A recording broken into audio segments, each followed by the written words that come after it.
దివి నుంచి భూకి దిగి వచ్చిన దివ్యాత్మ స్వరూపులందరికీ కూడా ఆత్మ ప్రణామాలు. ముందుగా మన జగద్గురు బ్రహ్మర్షి పితామహ పత్రిజీ గారికి, అమ్మ స్వర్ణమాల మేడంకు ఆత్మ ప్రణామాలు. గురువుగారికి, గురువుగారైన సదానంద యోగేశ్వర్ల వారికి ఆత్మ ప్రణామాలు. ప్రతిరోజు నిత్యం మనకు ధ్యానాన్ని, ఆత్మజ్ఞానాన్ని అందిస్తున్న మునిబాబు సార్కు, సుగుణ మేడంకు ఆత్మ ప్రణామాలు. ఆత్మ ప్రణామాలు ఫ్రెండ్స్. మనం స్వాధ్యాయనంలో భాగంగా ఆత్మాయనం అనే బుక్ను చదువుకుంటున్నాము. నిన్నటి ఆత్మాయనంలో బ్రతికుండగా సాయం చేస్తూ, పరుల మేలు కోరుకుంటూ, వాళ్ళ పట్ల ప్రేమ, జాలి, దయ, ప్రేమతత్వంతో అతను చనిపోయినట్లయితే అక్కడ పైలోకంలో కూడా, అక్కడ కొత్తగా వచ్చిన ఆత్మలన్నిటికీ కూడా సాయం చేస్తూ ఉంటాడు, ఖాళీగా ఉండడు అని చెప్పి నేను చదువుకోవటం జరిగింది. అక్కడి నుంచి ఇప్పుడు మనం చదువుకుందాం. యుద్ధ సమయాలలో అతని అవసరం చాలా ఉంటుంది.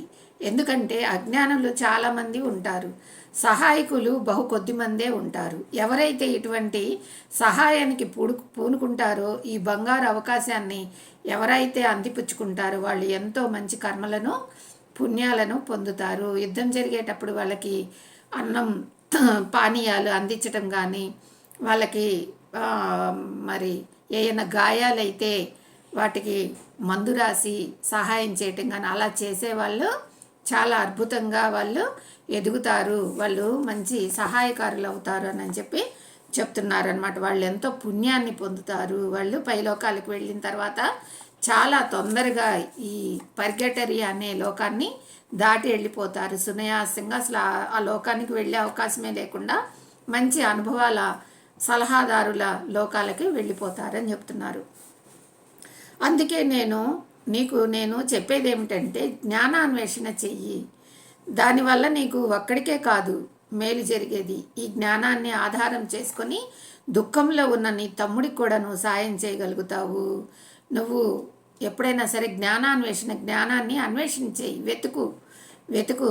అదే రమణ మహర్షి గారు కూడా అదే చెప్తూ ఉంటారనమాట. వెతుకు, నువ్వెవరో తెలుసుకో, ముందు నిన్ను నువ్వేంటో తెలుసుకో, నువ్వు ఎక్కడి నుంచి వచ్చావు భూమి మీదకి, ఇక్కడికి ఏం చేయడానికి వచ్చావు అనేది తెలుసుకో, అట్లానే జ్ఞానాన్ని అన్వేషించని చెప్పి చెప్తున్నాడు అనమాట.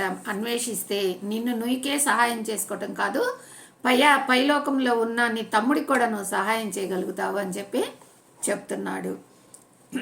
జ్ఞానం ఆధారంగా ప్రతి మేధావిలాగా పరిణామ క్రమంలో నీ పాత్ర చక్కగా పోషిస్తూ అజ్ఞానులకు సహాయకునిగా, మార్గదర్శిగా ఉండొచ్చు. ఎప్పుడైతే నువ్వు జ్ఞానాన్ని పొందుతావో, ఆత్మజ్ఞానాన్ని పొందుతావో, అప్పుడు నీ పాత్రను నువ్వు చక్కగా పోషించుకుంటావు. నీ జీవన విధానాన్ని మంచిగా మలుచుకుంటావు. ఇది మంచిది, ఇది చెడు అని తెలుసుకొని దానిలో ఆ బాటలో నువ్వు నడుస్తావు. ఎప్పుడైతే అలా నువ్వు నడుస్తూ ఉంటావో పక్క వాళ్ళకు కూడా ఇది మంచిరానని చెప్పగలుగుతావు. నీ జ్ఞానాన్ని వాళ్ళందరికీ కూడా సహాయకుడిగా, మార్గదర్శిగా నిలబడతావు అని చెప్పి చెప్తున్నారు.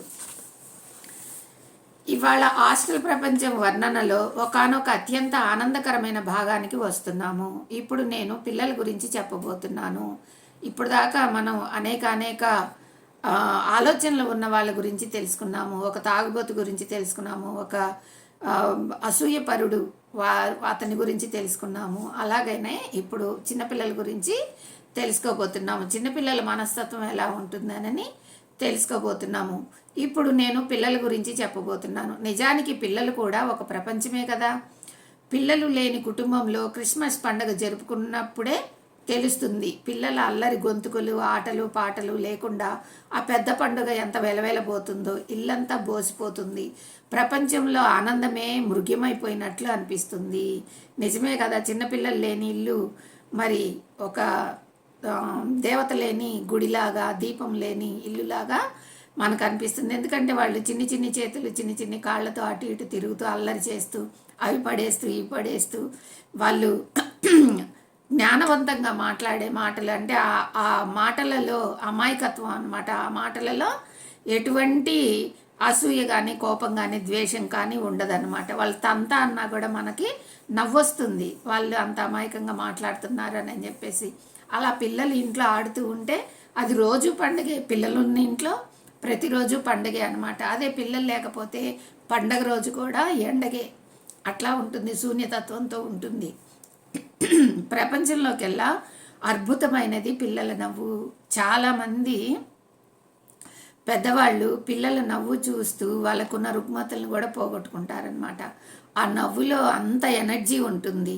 పిల్లలు ఎవరికైనా సరే పెద్దవాళ్ళు గుండెలకు హత్తుకొని పిల్లల్ని ముద్దాడుతూ ఉంటారు. ఎందుకంటే వాళ్ళ దగ్గర ఉన్న ఎనర్జీ వీళ్ళకి మెడిసిన్ లాగా పనిచేస్తూ ఉంటుందన్నమాట. వాళ్ళ బోసి నవ్వులు చూస్తూ ఉంటే వీళ్ళలో ఉన్న విచారం కానీ, దిగులు కానీ, అసహనం కానీ, చిరాకు కానీ అన్నీ పోతాయి అన్నమాట. తండ్రి చూడండి, బయట నుంచి ఎంతో కష్టపడి పనిచేసి ఇంటికి వస్తాడు. ఇంటికి రాగానే తన కొడుకు కానీ బోసి నవ్వులు వేసుకొని నవ్వుతూ ఉంటే ఆ బాధనంతా మర్చిపోతాడు. ముందు బిడ్డను దగ్గరకు తీసుకొని అద్దుకొని ముద్దులాడుతూ ఎంతో సంతోషాన్ని పొందుతాడు, ఆనందాన్ని అనుభవిస్తాడనమాట. గతంలో ప్రపంచాన్ని ఆరాధిస్తూ గడిపేసిన వాళ్ళు ఆ నవ్వులు చాలా మిస్ అయిపోయారు. ఇక పిల్లల్ని పట్టించుకోకుండా ప్రపంచంలోకి వెళ్ళిపోయి ఆ పనులు చేసాం, ఈ పనులు చేసాం, వాళ్ళని ఉద్ధరించాం, వీళ్ళని ఉద్ధరించాం, మేము ఆ కార్యక్రమాలు చేసాం, ఈ కార్యక్రమాలు చేసామని బయటంతా పొద్దస్తమానం తిరిగి వచ్చి పిల్లల్ని దగ్గరకు తీసుకోకుండా వచ్చి ఏదో ఒక ముద్ద తిని నిద్రపోయే వాళ్ళు ఉన్నారనుకోండి, వాళ్ళు ఈ ఆనందాన్ని మిస్ అయిపోయారు అని చెప్తున్నారు. నిజమే కదా మరి ఈ పిల్లల లోకము దేవలోకం లాంటిది. దేవలోకంలో ఎలాంటి ఆనందాన్ని అయితే పొందుతామో ఇక్కడ పిల్లల్లో మనం అక్కడైతే మనకు తెలియదు అసలు ఆ దేవలోకం ఎలా ఉంటుంది అని మనం అనుభవించేది తక్కువ. కానీ ఇక్కడ శారీరకంగా దేవలోకంలో ఉన్నట్టే ఉంటుంది పిల్లల ప్రపంచంలో ఉంటే.